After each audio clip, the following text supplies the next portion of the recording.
Assalamualaikum warahmatullahi wabarakatuh. Innal hamdalillah nahmaduhu wa nasta'inuhu wa nastaghfiruh wa na'udzu billahi min shururi anfusina wa sayyiati a'malina.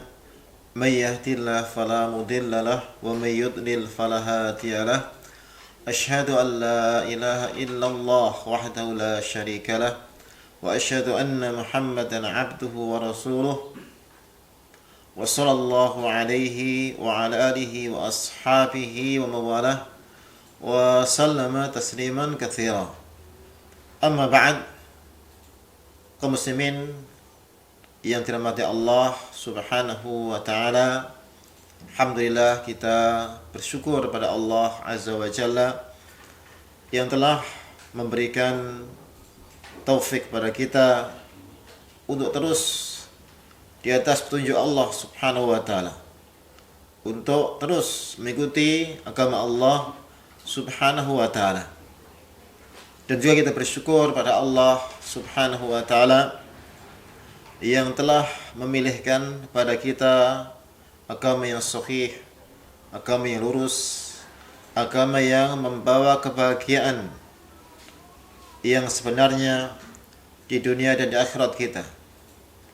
Dan tidaklah Allah menurunkan risalahnya kepada Rasulnya Muhammad SAW melainkan sebagai petunjuk kepada manusia, kepada perkara yang akan membawa keselamatan mereka di dunia dan di akhiratnya. Dan tidaklah Rasulullah SAW diutus kepada manusia melainkan sebagai rahmat kepada mereka semuanya. Ya Allah firman dalam kitabnya, "Wa ma arsalnaka illa rahmatan lil alamin." Tidaklah kami mengutusmu Muhammad sallallahu alaihi wasallam melainkan sebagai rahmat kepada alam semesta. Maka agama inilah rahmah. Sebagai Nabi Muhammad sallallahu alaihi wasallam adalah Nabiur Rahmah yang Allah mensifati Nabi alaihi salatu wasallam di dalam kitabnya, laqad ja'akum rasulun min anfusikum azizun 'alaihi ma 'anittum harisun 'alaikum bil mu'minina raufur rahim. Sungguh telah datang pada kalian seorang rasul dari sisi kalian yang sangat berat dia rasakan penderitaan kalian, yang sangat penyayang pada kalian. Sifat Rasulullah SAW adalah sangat memperhatikan umatnya, merasakan apa yang dirasakan oleh umatnya, merasa kasihan dan sayang pada umatnya. Apapun yang membuat berat umat ini, Rasulullah SAW berusaha untuk menghindarkannya. Apapun yang membuat madarat pada umat ini, maka Rasulullah berusaha untuk menghindarkannya. Yang inilah sifat Rasulullah SAW yang Allah berfirman, "Inna bil mu'minina raufur rahim." Kepada orang yang beriman, dia sangat penyayang kepada mereka. Kaum muslimin yang dirahmati Allah Subhanahu wa taala, dan dengan sayangnya, karena sayang Rasulullah pada umat ini, maka beliau memperingatkan dari perkara-perkara yang akan membahayakan mereka. Di antara perkara yang membahayakan kaum muslimin, yang membahayakan dunia dan akhirat mereka, menjerumuskan kepada kebinasaan di dunia dan di akhirat, adalah bahaya kesyirikan. Yang bahaya kesyirikan ini adalah bahaya yang sesungguhnya, adalah bahaya yang sebenarnya, yang merupakan tugas setiap Nabi dan Rasul untuk memperingatkan manusia darinya. Makanya ketika Allah menceritakan tentang para Rasul, setiap mereka mengingatkan manusia dari kesyirikan. Setiap Rasul mengingatkan manusia dari kesyirikan dan mengajak mereka kepada tauhid. Qad ba'atsna fi kulli ummatin rasulan an i'budullaha wajtanibut taghut. Sungguh kami telah mengutus setiap umat ini seorang rasul agar menyembah Allah semata dan menjauhi taghut. Inilah risalah dari seluruh nabi dan rasul, mengajak pada tauhid dan juga melarang manusia dari kesyirikan. Fadifillah kaum muslimin yang dirahmati Allah Subhanahu wa taala, maka di antara kasih sayang Rasulullah SAW kepada umatnya adalah melarang mereka dari kesyirikan yang merupakan dosa yang tidak terampuni, dosa yang ketika seorang meninggal dalam keadaan melakukan dosa itu tidak bertaubat, dia akan kekal di neraka. Sebagaimana Allah firman, "Innallaha la yaghfiru an yushraka bih wa yaghfiru ma duna dzalika liman yasha." Sesungguhnya Allah tidaklah mengampuni dosa syirik dan mengampuni dosa yang selainnya bagi siapa yang dia kehendaki. Juga Rasulullah SAW bersabda hadis yang sahih, "Man Allah yushriku bi syai'in dakhalan nar." Siapa yang bertemu Allah dalam keadaan berbuat kesyirikan walaupun sedikit pada Allah, niscaya akan masuk neraka. Wa man Allah la yushriku bi syai'in dakhala jannah. Siapa yang bertemu Allah dalam keadaan tidak berbuat kesyirikan, niscaya akan masuk surga. Khatifillah rahimakumullah wa azakumullah.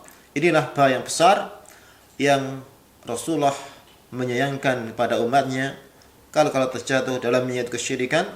Maka kita melihat begitu banyak dari peringatan Rasulullah SAW dari kesyirikan ini yang bisa berupa i'tiqad, keyakinan kepada perkara-perkara tertentu yang tidak ada contohnya, tidak ada petunjuknya, bahkan keyakinan-keyakinan yang akan menghilangkan, yang akan membahayakan akidah yang sahih. Yang ini Rasulullah mengingatkan ketika beliau bersabda, "La atwa la tiyar." Tidak ada penyakit menular, tidak ada kesialan. Bahwa kesialan itu tidak ada. Keyakinan seorang kesialan pada suatu itu tidak ada kecuali ketika itu ada petunjuk dari nas yang syar'i, entah dari Al-Quran atau Sunnah Rasulullah Sallallahu Alaihi Wasallam. Dan banyak dari manusia yang mereka menggantungkan kesialan pada suatu dalam keadaan tidak ada dalil yang menyatakan pada suatu tersebut.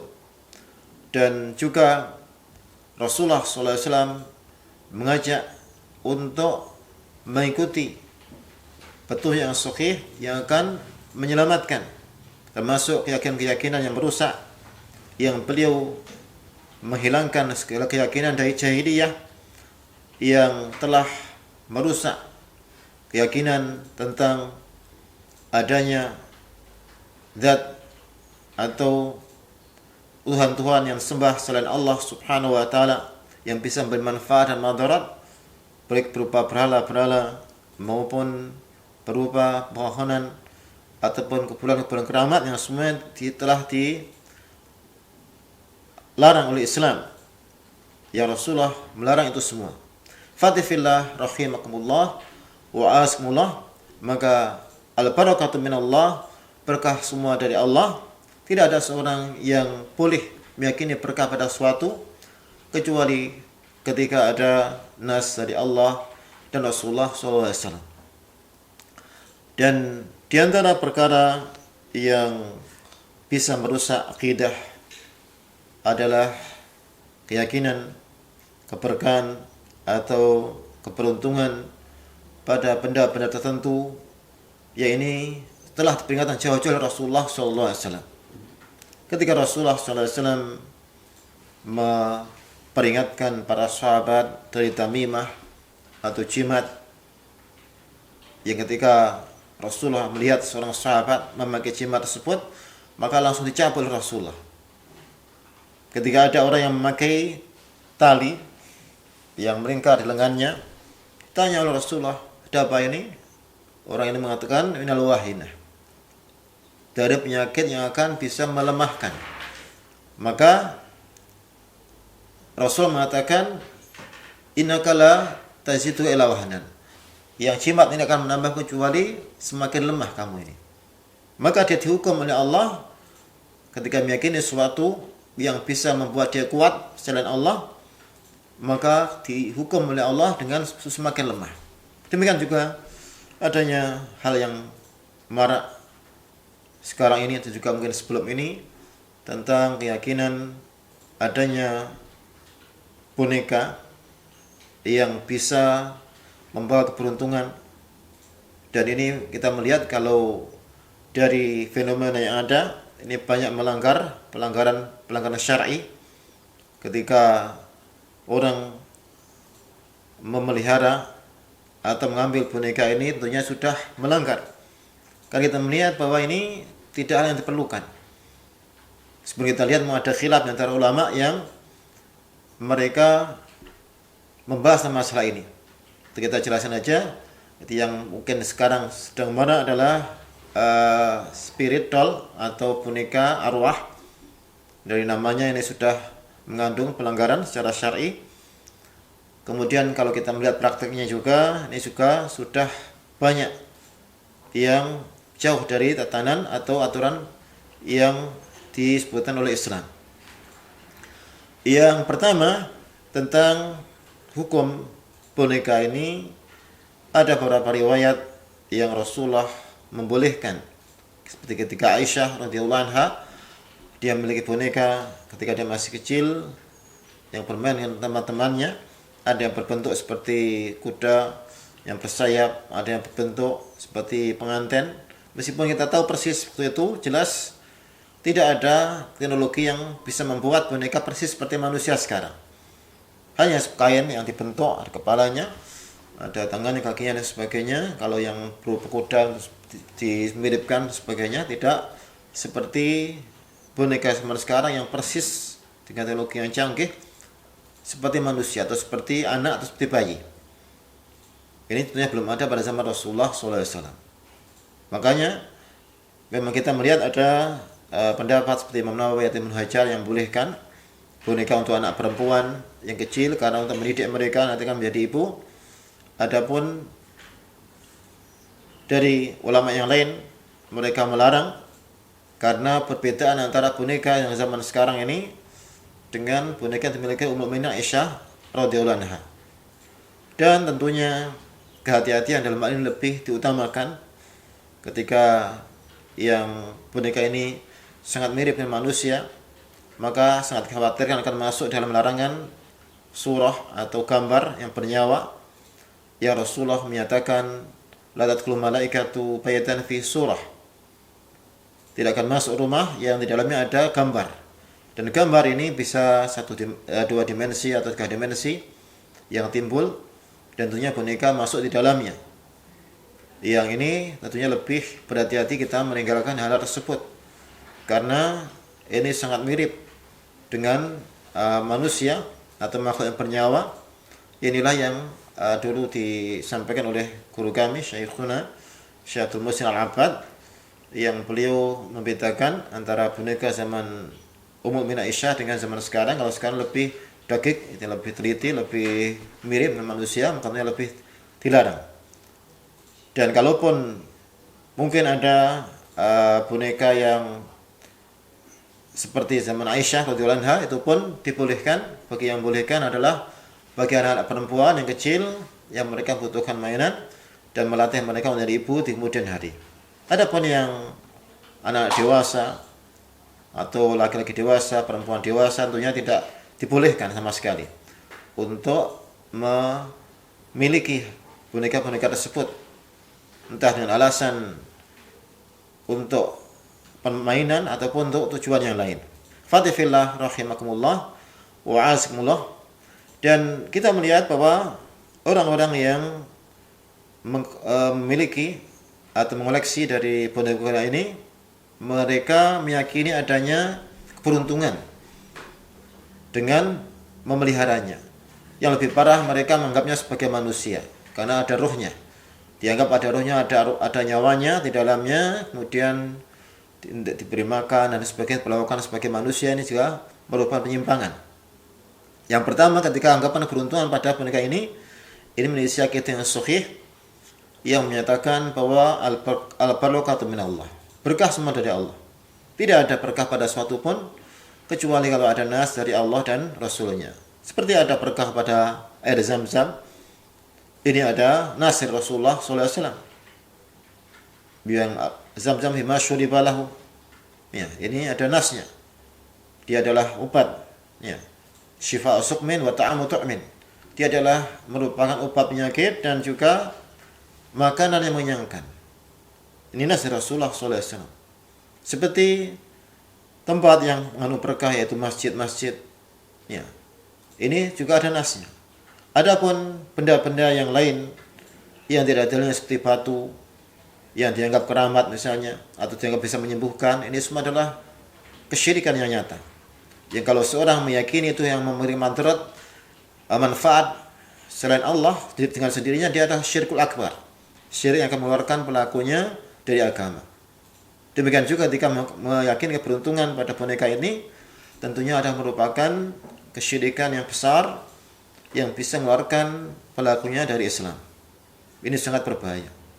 Kemudian perkara yang lain, ketika meyakini bahwa adalah merupakan arwah atau roh dari manusia yang sudah meninggal, keyakinan yang batil, karena roh manusia ketika meninggal ini terbatas dan sudah ada di alam yang lain, dalam barzakh yang Allah firman dalam kitabnya, wa min waraihim barzakhun ila yaumi yub'atsun.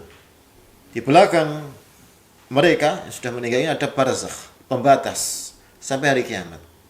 Ini nas bahwa orang yang sudah mati, mereka sudah punya urusan sendiri.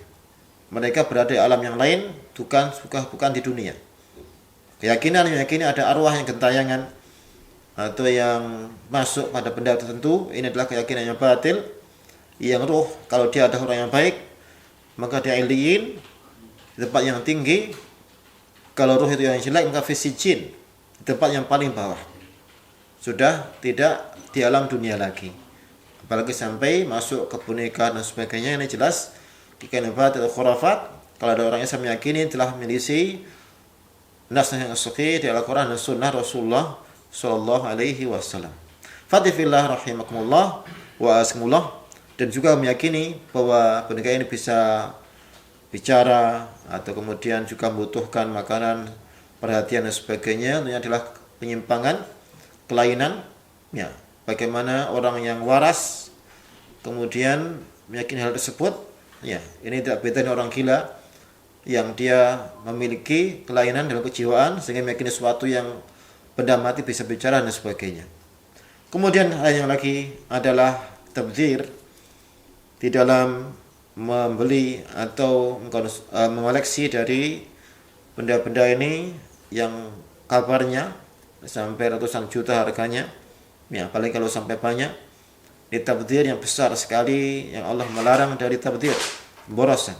Innal mubadzirina kanu ikhwana syayatin. Sesungguhnya orang yang pemboros ini adalah saudara dari syaitan.